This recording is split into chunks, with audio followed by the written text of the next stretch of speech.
hubadhu. Hin sardamin ni argatta. Hin jarjarin carraa dhabda. Suutee hin ta'in duubatti hafta. Jiddugaleessa taatee yaada kee hin gabaabsin fuulduratti jabaatta. Jaalladhu malee hin abdatin. Abdatamaan Rabbi qofa. Jaallattullee baay'istee hin faarsin. Hin tuffatamta. Dubbiin baay'ateef harra ittiin fe'amu. Karaan fagoo ta'eef deemsa hin oolamu.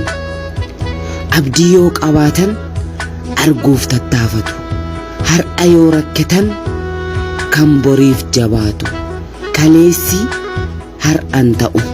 Har'i bor hin ta'u. Kan darbe qormaata. Kan ammaa injifannoodha. Jabaadhu. Jabaatan jabaa ta'u sirriitti miiccan malee xuriin namarraan ba'u.